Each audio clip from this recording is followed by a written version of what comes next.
एक होटल का बड़ा सा कमरा, आईने के सामने शादी के सुर्ख लाल रंग जोड़े में बैठी एक लड़की, दूध जैसा सफ़ेद रंग, सुर्ख गुलाब की पंखुड़ी जैसे होठ, नीली आंखें, हाथों में लाल रंग का चूड़ा। ये है रिद्धिमा ठाकुर।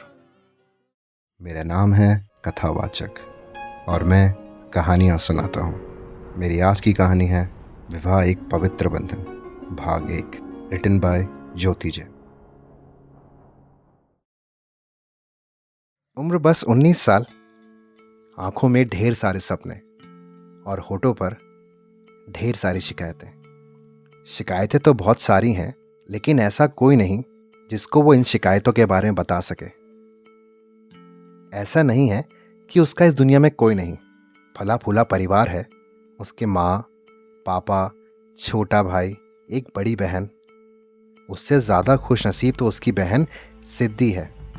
कम से कम उसकी शादी उस इंसान से हुई जिससे वो प्यार करती थी, लेकिन वो तो अपने प्यार के बारे में किसी को बता ही नहीं पाई। आज उसकी शादी है, शादी, वो भी इतनी छोटी सी उम्र में। इतनी क्या जल्दी थी माँ पापा को मेरी शादी की, वो भी एक ऐसे इंसान से जिसे मैं जानती भी नहीं, बस उसके नाम के अलावा। कबीर कपूर। हाँ, यही है वो इंसान जिससे उसकी शादी होने वाली है।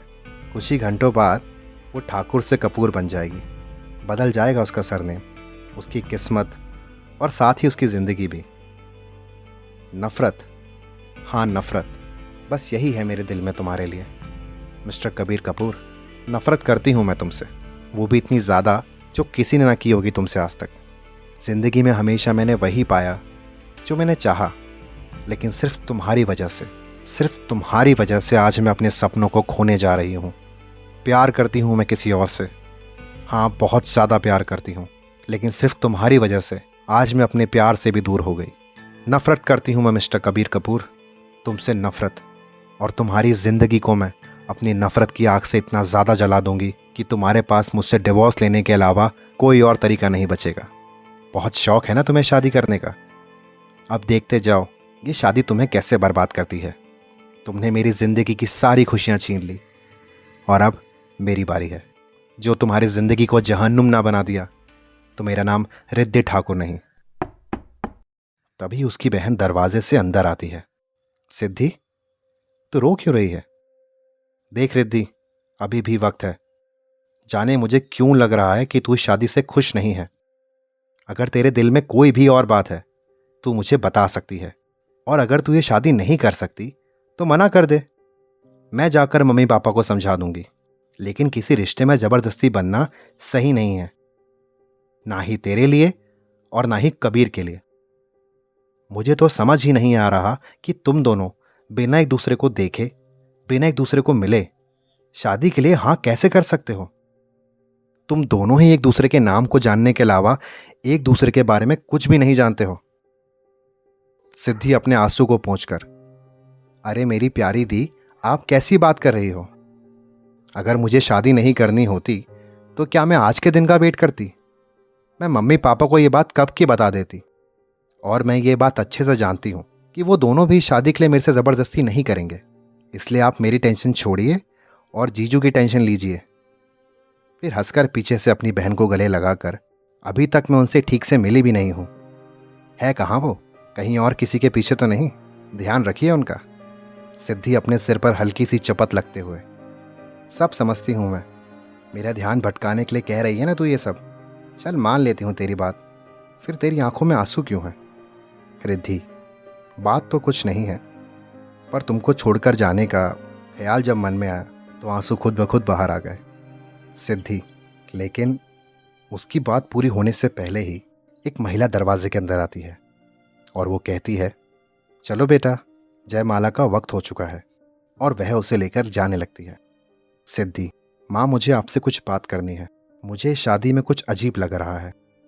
ममता, रिद्धि की माँ, सिद्धि तू चुप हो जा, ये वक्त अब इन सब बातों का नहीं है। सिद्धि, लेकिन माँ एक बार तो सोचिए, इतना अमीर परिवार और लड़की की शक्ल देखे बिना वो हाँ क्यों कहेगा?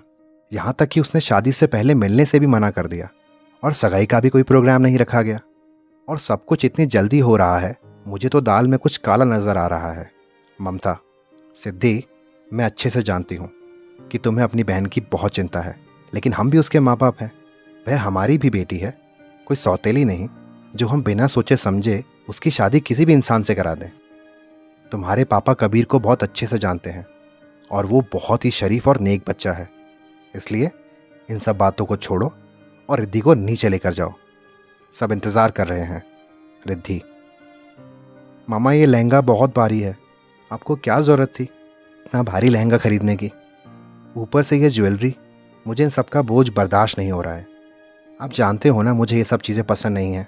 मैंने आपको पहले ही कहा था कि कोर्ट मैरिज कर लेते हैं, लेकिन आप लोगों को तो अपनी शानो शौकत दिखानी थी और वो लड़का, उसे तो कोई रस्म ही नहीं करनी थी। फिर शादी ऐसे करने की क्या ज़रूरत है?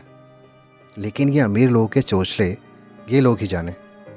अगर शादी कोर्ट में कर ही लेते तो उनकी बेइज्जती थोड़ी हो जाती। उस लड़के की तो सारी गलत बातें आपने मान ली, लेकिन क्या मेरी एक भी बात आप नहीं मान सकते? ममता, अरे कोई समझाओ इस लड़की को, पागल हो गई है ये। और ये क्या वह लड़का लगा रखा है?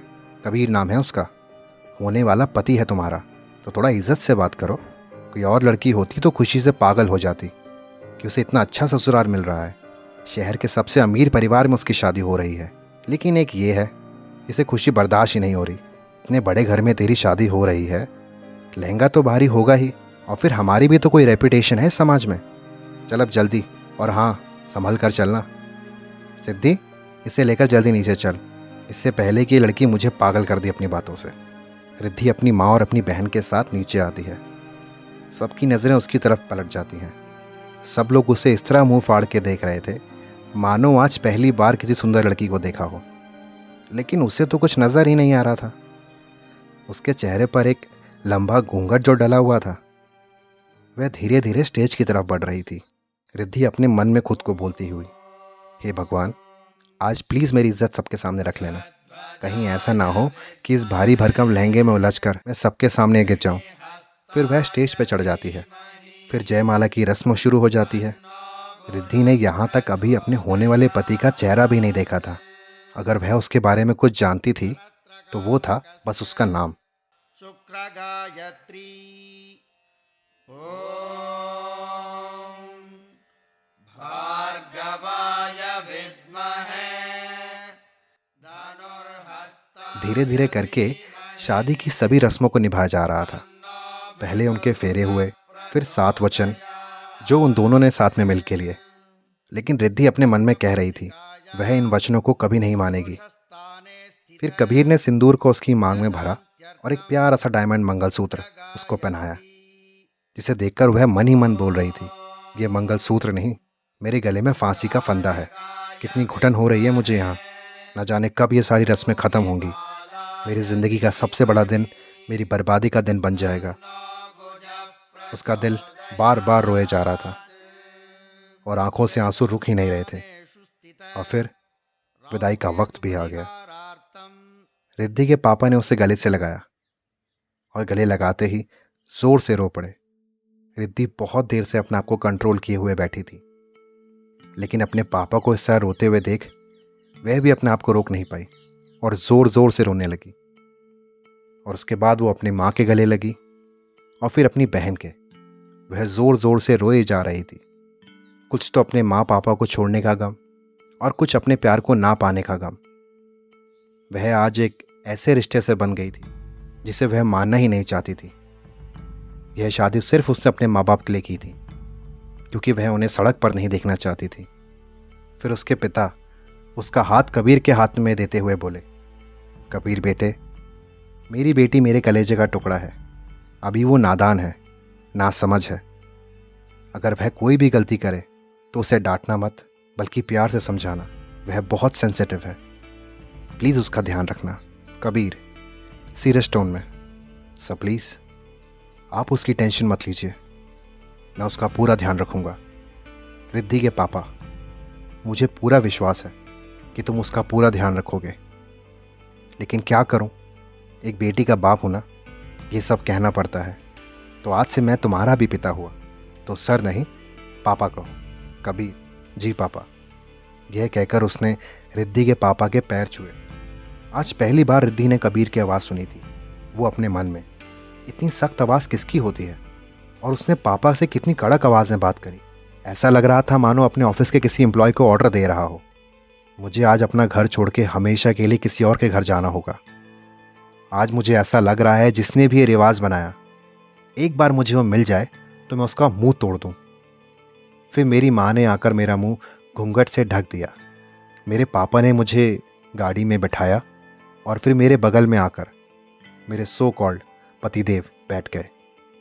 ड्राइवर ने गाड़ी आगे बढ़ा दी।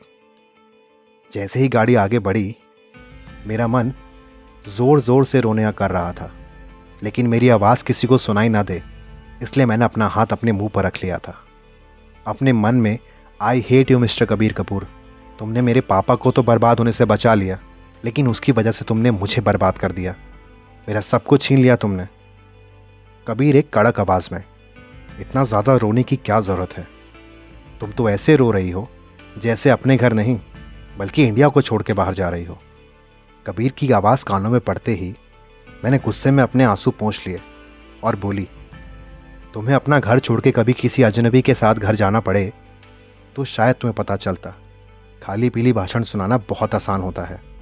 तभी ड्राइवर बोला, अरे भाभी जी बोलती भी हैं, मुझे तो लगा यह गूंगी हैं। अपने बारे में ऐसा सुनकर रिद्धि को बहुत गुस्सा आया और वह गुस्से में बोली, ड्राइवर हो ना, चुपचाप गाड़ी चलाओ। तभी उसने गाड़ी रोकी और सर पीछे घुमाकर नाटकीय अंदाज में बोला, सॉरी भाभी जी, मैं आपके पति का ड्राइवर नहीं हूँ, मैं हूँ कुणाल, आपका इकलौता देवर, यानी आपके पति का इकलौता छोटा भाई। अभी आप हमारी फैमिली में किसी को जानती नहीं हैं, लेकिन धीरे धीरे सबको जान जाएंगी। लेकिन इन सब में आपकी भी कोई गलती नहीं है। सब कुछ इतनी जल्दबाजी में हुआ कि शायद आपको कुछ समझने का मौका ही नहीं मिला। कबीर अपनी कड़क आवाज़ में बोला, कुणाल चुपचाप गाड़ी चलाओ, और हाँ, सड़क पर ही खड़े रहने का कोई इरादा नहीं है मेरा। उसकी आवाज़ सुनते ही रिद्धि के मन में एक शब्द आया, खड़ूस, लेकिन वह कुछ नहीं बोली और अपने मेहंदी लगे हाथों को देखती रही और चुपचाप वहीं बैठी रही। तभी गाड़ी एक बड़े से बंगले के आगे रुकी।